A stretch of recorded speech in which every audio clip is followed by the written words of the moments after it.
You are listening to Talking Images, the official podcast of icmforum.com. Welcome back, everyone. I'm Chris, and in this episode, we'll see who among us has to face the music and admit that they run the risk of turning into a human film studies seminar every time the end credits start rolling. And if so, figure out if we are hurting not just the poor innocent people who have to listen to us, but also ourselves. Could it be that films are not just richer if left to their own devices, but that interpreting them is the exact opposite of many think it is?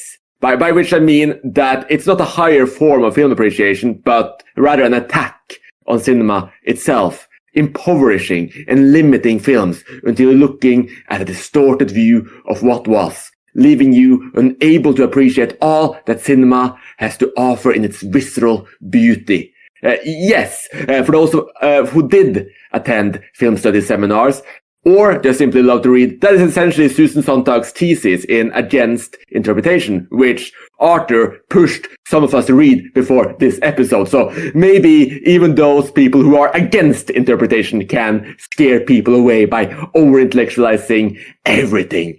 And hey, what if Sontag was just flat out wrong? Could it be that interpreting films is not limiting at all, nor impoverishing, but rather opens films up to countless possibilities, bringing in joy and life?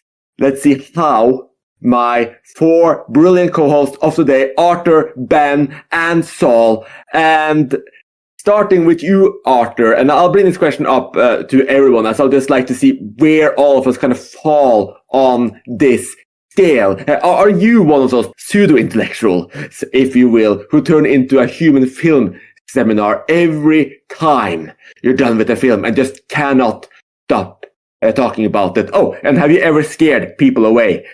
In summary, yes, I am one of those types, but I find it's dependent on the film as well. Experimental films, you can't really do that, and I find it to be a purely visceral experience, like an emotional one.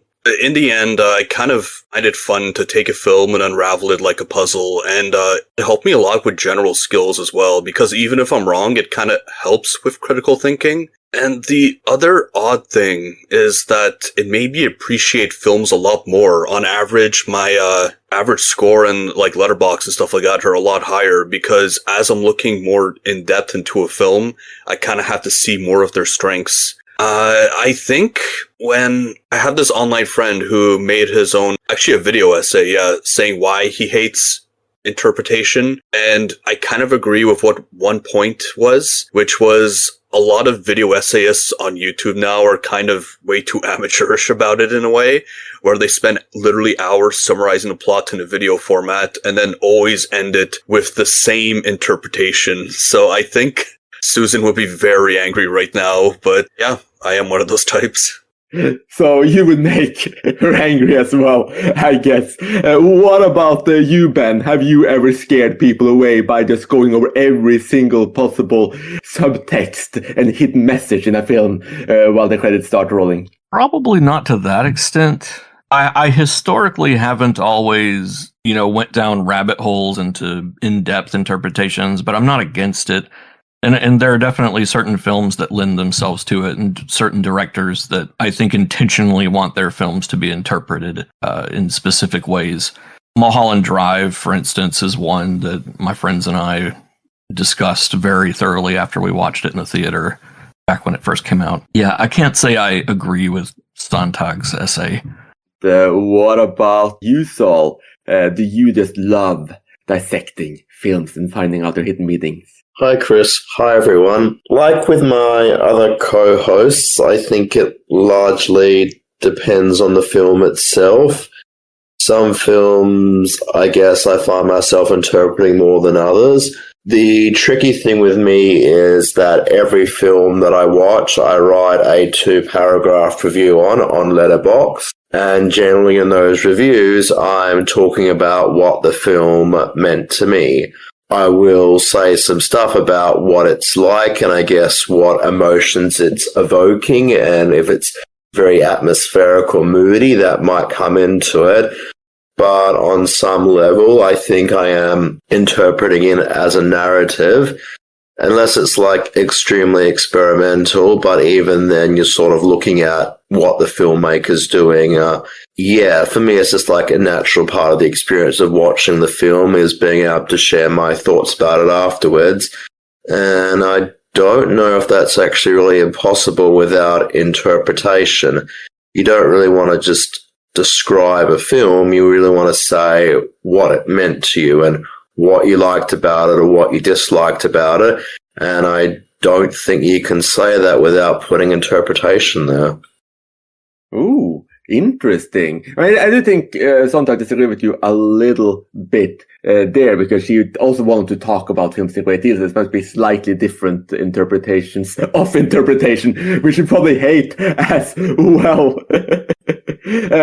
For me, I think people who listen to this podcast for a while know that I'm usually like a form over content kind of guy. So when Sontag went in Flames Busting saying that people who love to interpret films tend to prefer content over form, I could kind of see a little bit of what she was hinting at. And I think that's to Arthur's point as well, in terms of a lot of this video essays now kind of just being very surface level, figuring out one interpretation and sticking to that and just thinking, this interpretation is pretty much more important than anything else that film does. I think that there's people doing that, and I think that it can be really, really frustrating and even strangling discourse. But I don't think I've ever, hopefully not, scared people away by overanalyzing everything. But there are some films I do love to overanalyze. Personally, I think it, again, like Saul said and as Ben said, it really depends on the film. I think experimental stuff, usually no real interpretation. It's usually if the film lends itself to it, and then I can get swept up into it. I mean, I've been trying to launch an episode on every single possible interpretation of Last Year at Maribel, because there's meant to be 100, and it would be really fun to just figure out every interpretation and talk them through and figure out which, if any, makes sense. But yeah, so I can love to analyze stuff. I can love to interpret stuff, but I think both are valid, and I think you can do both at the same time. And I think you can fully enjoy a film and still interpreting it. So I think that Sontag was way off. We'll get to that a little bit later. So I'd like to just go on to my next point here, since all of you that you interpret films to one point or another. So I just love to get down into like the dirt of this and figure out what you get out of interpretation. Like, is it that shadow level or that intellectual level you're looking for that just comes in and elevates the film? Or is there something else that just makes interpretation a pretty critical and important part of viewing films for you? I mean, we can start with you again, Arthur. I think one aspect that we do need to talk about is how people look into art. Some of them look at it through a more technical perspective, while the other deals with more emotional. I do think a lot of people take the emotional aspect on a surface level, but in the end, I found that interpretation kind of heightens both aspects, so it's kind of a win-win situation. The most apparent example for me is like we were mentioning before the recording started, there's my favorite album of the year, which is called Museum Music by Edward Scalextrics. So it is very experimental and philosophical, but I found that when I interpreted it with my own sort of issues about myself and what the album deals with, it really made it one of the most emotional experiences of my life and actually made me sob when I first heard it. And also, like I mentioned before, it makes me appreciate a film a lot more because I'm kind of forced to look into something more in depth, and that's both emotionally and technically. So really, yeah, it helps with every aspect for a film in the end. Yeah, I think that's pretty spot on. I think that if you can find things that are kind of hidden in the subtext, or often just very loudly being screamed in the subtext or pretext, or whatever you call it, is it overtext? I think that you can definitely connect to that and attach that to either your own life, your own experiences, or your own thoughts, and it can become very powerful, and it can, in many cases, elevate the film over the form, which I think would probably be something that Sontag would absolutely hate. What about you, Ben, what do you get out of interpreting films? I view certain films like a puzzle box. And like I said, it's not every film that warrants this kind of, John Wick, it doesn't necessarily need to be interpreted. Sometimes you just need to take something for what it is. And I agree with Sontag on those aspects.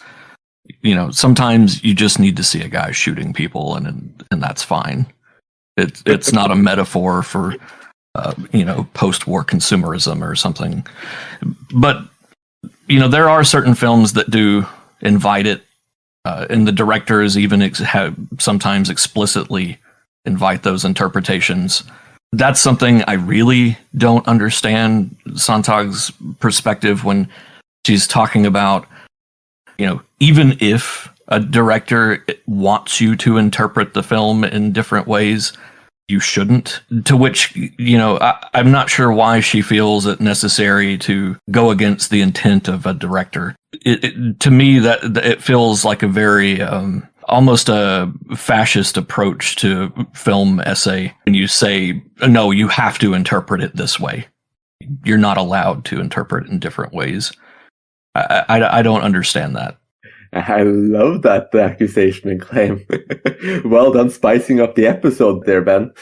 I mean, I didn't read the full essay, but I did scan through it, and that's the general vibe I got. It has a very, my way or the highway type of approach to film criticism. Yep. You must review the film for what it is, not what you think it might be.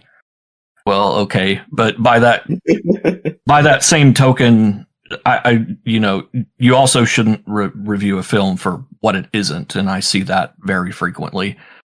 If you're going to review a film for what it is, be consistent. No, I think I completely agree with that. I think that, to jump a little bit ahead in the discussion as well, like her conclusion, was kind of that, but without understanding it herself. I think her conclusion was essentially that all art commentary should be focused on the making of the art, and that it should be focused on what the film is rather than what it's meant to mean. But a lot of films are what they're meant to mean. The meaning is part of what it is and why it does what it does. And then it just feels like she's getting a lot of things very, very, very confused. Yeah, where do you draw that line? At some point, what a film is involves interpreting the film in specific ways or in multiple ways. Like in the case you mentioned, Marienbad earlier. And I think what the film is at its core, it's intended to be interpreted in multiple different ways. That was the filmmaker intent. There is no one, this is what it is. No, exactly. And you're just going to drive yourself crazy if you insist on trying to interpret it that way. Yeah, and I think the funny thing is that I think she has a paragraph or two just about Marienbad in it and how there's so many potential interpretations. She flats out admitted, and then she said that we essentially should resist trying to interpret it as if that would somehow limit the work. It's really, really, really weird. When I was scanning, I did stop and kind of read through those paragraphs because it caught my eye. And I do not understand where she's coming from at all. It doesn't make any sense to me. And especially when there's so many, I can kind of get her point in the sense that, hey, if you interpret something and that's the truth and that's your truth and you kind of lock yourself away in this little thing and this film means this now, that's all it is, and you kind of brush it off, you don't enjoy the film at all, and it's maybe what you were saying, this film is fascist, for instance, I'm not going to enjoy it or talk about it ever again. If that's all interpretation was, then fine, but she's literally talking about all of the possible interpretations of Marienbad, and all of them should be ignored. So it's just very, very odd again. Yeah. If you take away the interpretations, then what's left? You're just looking at a bunch of pretty pictures, and just go to an art museum then if you don't want to. It almost sounds like she doesn't want to watch films. She just wants to look at art. Or maybe she's thinking of classic Hollywood where the script is just, it's okay, Sontag is just a big fan of Three Stooges. There's no subtext. There's guys poking each other in the eye. I don't know where she's coming from. That very well could be, yeah. And I'm sorry for delaying your entrance there so long, Saul. Let's loop back a little bit again just to bring you into what do you get out of interpreting films? I think interpreting films is important because it allows you to work out what the film means to you and what resonates with you. So I think it's actually an important part of the appreciation. Otherwise, it becomes a very passive activity if all you're doing is viewing it, letting it wash over you, and if you're not thinking and processing it afterwards. The experience of a film is not just watching it. The experience of the film is watching it and letting it go around and around in your mind afterwards and be thinking about it hours, days, even weeks later. That's what makes a film powerful, and that only happens with interpretation. And I'd say everything can be interpreted. I mean, Ben gave the example of John Wick, and yes, there is a lot of action in there, but it's also this story about this guy's had this wife's passed away, got this pet dog, the dog's being killed. There's a lot of tragedy in there, and I think people sort of see that as a reaction to it. And if we think about the most classic example of an action film, Die Hard. I mean, Die Hard, some people just love it for the messaging and how it's all about marriage and about learning to let go with like the ring and everything. And people like it for that. People also like it as a Christmas tale and how it's about giving and how like the Christmas tape and everything at the end ends up saving the day. And I don't think that's an invalid way to appreciate it. I mean, yes, some people will just get action out of it, and the film suffices to them as an action movie. But if it's working other levels to other people, I don't see any reason to discount that. I also would probably disagree with one of the things which Ben said is about that we shouldn't be interpreting films for what it isn't. I mean, in an ideal world, yes, that does sort of make sense. You shouldn't be holding that against and so I'm giving this film 1 star because it's not this, this, and that. However, I think being able to say this, that, or whatever, and being able to have those reference points and say, well, this film did it better than this, or this did this better, or I could have gone in this way, I think just broadens the appreciation of it. And I think it's an interesting reference point. I don't think you should be slagging a film as such for not doing something. But I think if a film does something well, or if a film does not do something well, another film's done it better, I think it just gives a richer appreciation of what's going on. So, yeah, I think interpretation is very important. I think it's about working out what resonates with you. Some stories are very tragic, and the tragic thing is what stays in your mind afterwards. And I think if you're not interpreting the film, you're just just looking at movies very, very passively and not really taking an active approach in appreciation. Yeah, I think that's very true in a lot of ways. So, I mean, I think we can talk about different types of interpretations here. I think Sontag probably means like the most extreme and excessive kinds of interpretation where you're, seeing things as essentially, let's say you look at John Wick and you're seeing it as an analogy of post-war consumerism, like some said, or things like that. I think that's probably more where she is leaning rather than just assessing the emotion of it. So we can cut her a slight break and read her in the best possible way, even though the way the essay reads it does sound very absolutist, like Ben said earlier. And tying in with a little bit of what Saul mentioned, but primarily what Ben said earlier about like just the view of the director, because Ben mentioned that like it's weird that if the director wants you to interpret the film, like why shouldn't you do that? Why is she telling us not to? But I guess one topic adjacent to that is, should the interpretations be limited to what the director thinks? Like, does it matter what the intention of the film was to begin with, or should our minds just run absolutely freely? And is that fully valid? And I have to wonder if her desire to ignore, how a director wants you to interpret a film, I'm wondering if she's seeing that as, a director not knowing what they want out of the film themselves and looking at it distastefully for that purpose. But, I still don't buy it. I feel like, anyone should be open to interpreting whatever they want, however they want. I take a very democratic view. maybe democratic, or just think people enjoy whatever they want to enjoy, however they want to enjoy it, really. I mean, I think this ties back to Death of the Author, which I think we even had an episode on. What about you, Arthur? How do you feel about this? I'm pretty torn in an odd way, because I find that if the director says this film means this, it's kind of even good practice in a way, because you try to seek out like clues of what they meant. The strange thing was the recent film Weapons, where I probably shouldn't spoil it, but there was this dream sequence, and me and like everybody else thought it was like this really obvious American political sort of thing, and then he said otherwise, and it was actually at the point where in a chat room we're like, oh, Zach Cregger's probably an idiot because he did like just a direct reference to something instead of like this really political thing that would have fit the theme of the film. But in the end, this will sound strange, but like when I take edibles, I find that my interpretations are usually very different than the director's, but it's the most fun that way. So I do think really in the end it's just up to you. Yeah, I think that's a very good point as well. I think if a director says, hey, this was meant to mean this, I think we should definitely, or not definitely, we have to, because I'm not going to be Sontag here and be black and white about it. But I think it can, like you said, be really fun to try to figure out, like if you have a different interpretation, read it again, kind of, and see like why it would mean that, and pick up those clues. And I think that can be like a fun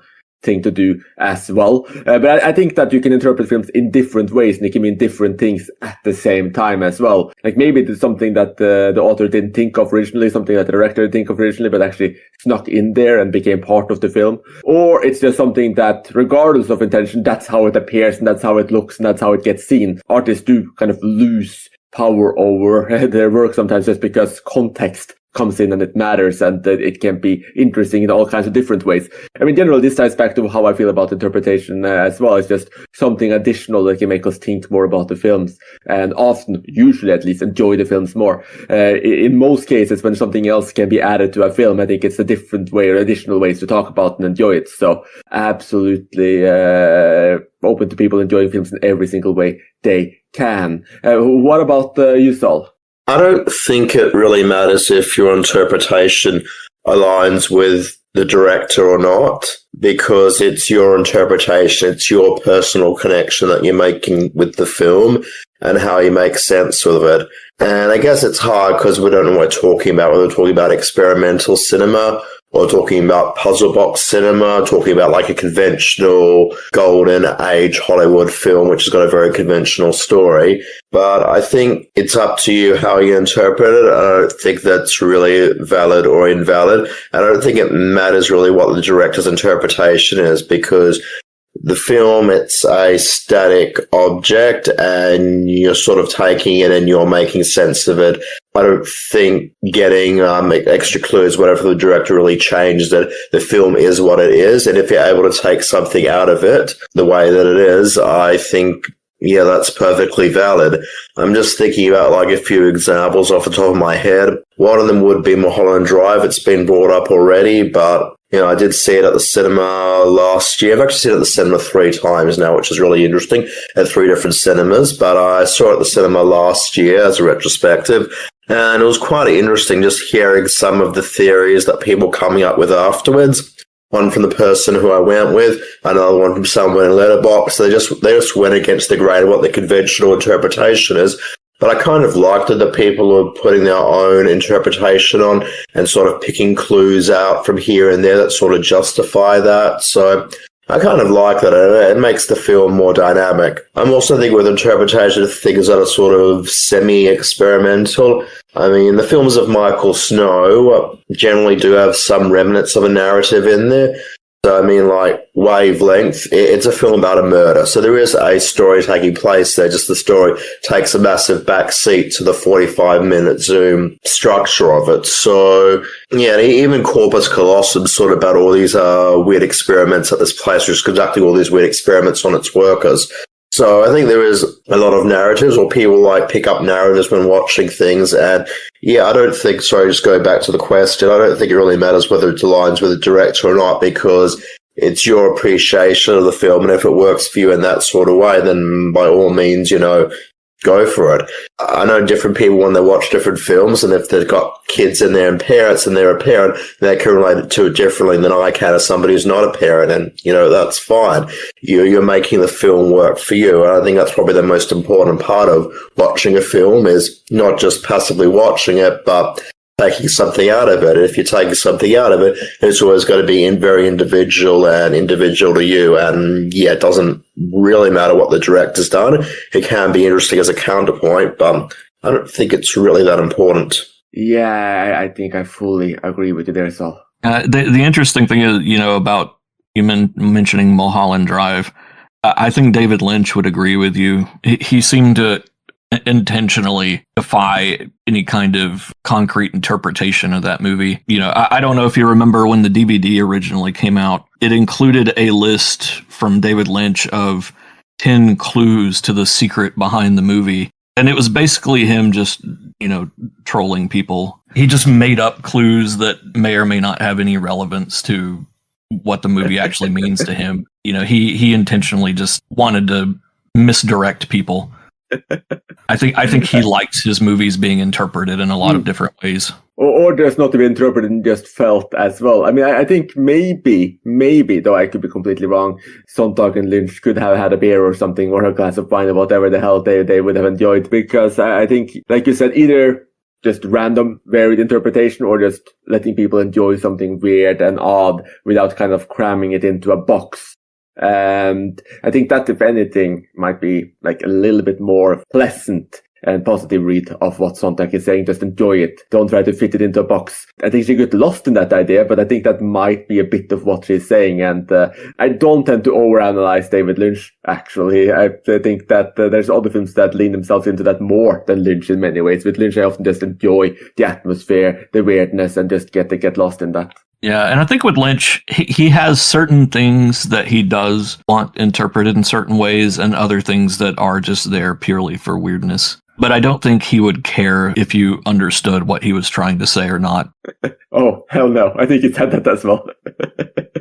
So it seems that pretty much all of us just flat out disagree with Sontag's essay. Is there anything in that essay at all that you guys think is kind of spot on or right or appropriate, or you just generally agree with? She did explain that arts people kind of wanted to be more comfortable for them, and it didn't really remind me of her point about it, but art should be an emotional experience, and I find especially these days there's people trying to avoid that because, like she says, there is that sense of comfort. What that actually got me thinking about was this one thing Louis C.K. said where, especially now that phones are here, whenever like a song or a scene in a film gets a lot more emotional, people just pull out their phones and focus on that. That way they won't have to focus onto that art piece and get overwhelmed. So I think that would be a good point that she made. But I'm also thinking about the other aspects, like with dreams, we interpret those, and like some of them are just pure objective in a way because, it's psychoanalysis. And then there's also Eisenstein, who came up with the intellectual montage, which is kind of like controlled interpretations in a way just through editing. So I felt like she didn't even take Eisenstein into a factor, which his theories are still used today. Yeah, that's a great point. And actually, I think that's one of the things that I do relate to in her essay as well, in terms of just these people who kind of just limit works to their ideas and think that's what the idea is. I have it in a box, and then they just look away from the visceral experience, the form, everything else happening there. And I think that's just something that I can't even begin to comprehend. Like I said, I'm kind of leaning towards form anyway. So form can also be analyzed and interpreted, by the way.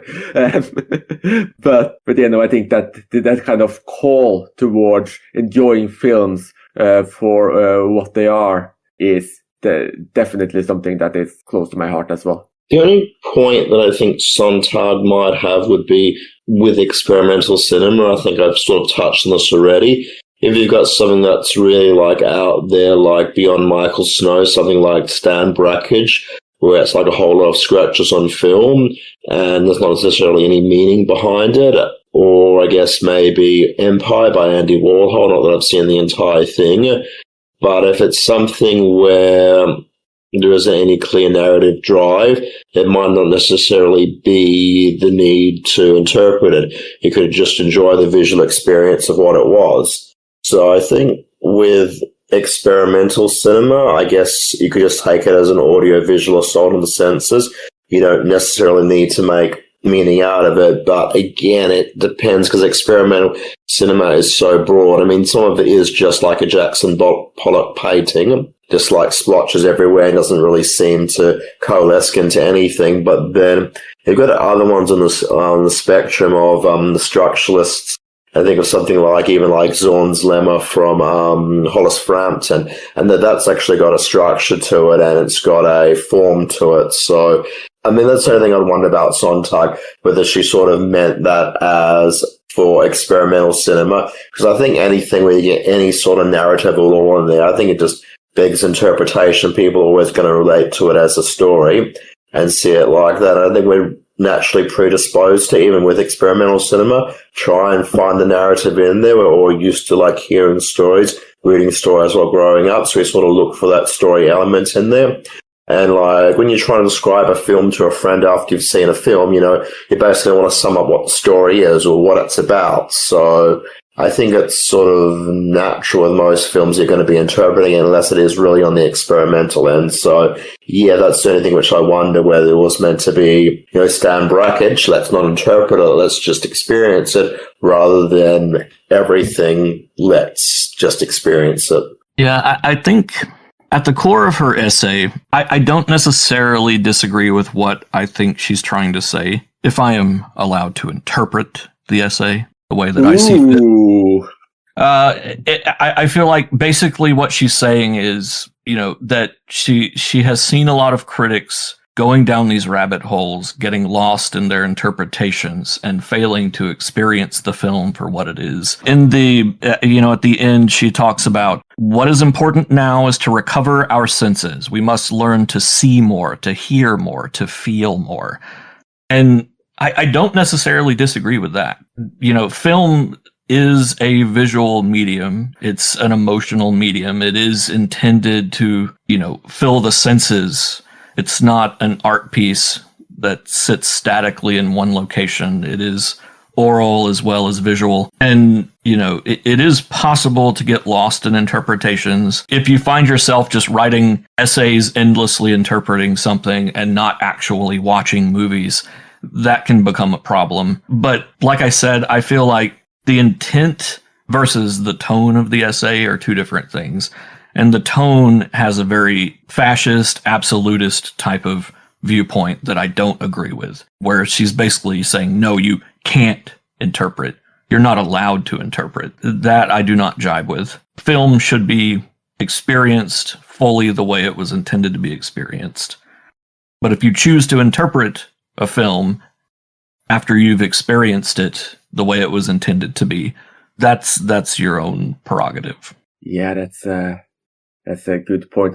Some people interpret it while they're watching it too, and they might go down that rabbit hole in real time. But I think even that can be very enjoyable to a lot of people. And yes, I think that her conclusion there, as I said earlier, like what she's actually trying to get people to do, to feel and experience films, that is something I'm fully behind as well. It's just, again, yeah, the essay as a whole makes a whole lot of weird absolutist arguments. And I mean, to interpret implies a level of engagement. It's not as if people who are writing about film and interpreting a film in different ways didn't experience the film. If they read a summary of the film on Wikipedia and then went and started writing essays, yes, that would definitely be a problem. But I feel like most people who are interpreting these films did experience the film the way it was intended to be experienced. Yeah, I'm just wondering if this is just Sontag been a hyper-intellectual environment and just asking people what they felt about or how they liked the movie, what they thought about the movie, and going into right away. They're like, oh, this showcased it was a rather inept way to try to showcase the abundance in Western society. And that was silly. And they're talking about like a random comedy of the year or something like that. That's maybe that's the kind of conversations you have, and it's just like an outlet for it. But like when you're looking at where we are right now, and especially the kind of conversations we're having here on the podcast, that's just really, really, really off from our reality. But again, as Arthur said, these kind of thoughts still very much exist on YouTube and in the world of online essays. Yeah, this essay definitely feels like a reaction to something she was going through at the time. And I think that's probably what you're saying, that, if you're surrounded by all of these pseudo-intellectuals who are interpreting films either in all of the wrong ways or just endlessly droning on about them without actually watching them, without experiencing the emotional heft of them, then, I could see this kind of absolutist vitriol kind of coming out of that. And with that, then it seems like we're all pretty much aligned to just give anyone listening to this episode the whole and just general support in turning into that film seminar whenever they want to. Please hold your audience captive with your ideas, your interpretations. Even if they try to run for the door, you're free to stop them. Spread your truth however you want to, and enjoy films however you want to as well. Just don't go down that absolutist rabbit hole where things are contained to simple facts rather than just enjoying the damn movie. Hopefully that's a good midway point between Sontag and whoever the hell pissed her off that day she wrote this. And with that, thank you so much for listening, and join us again soon. You have been listening to Talking Images, the official podcast of icmforum.com.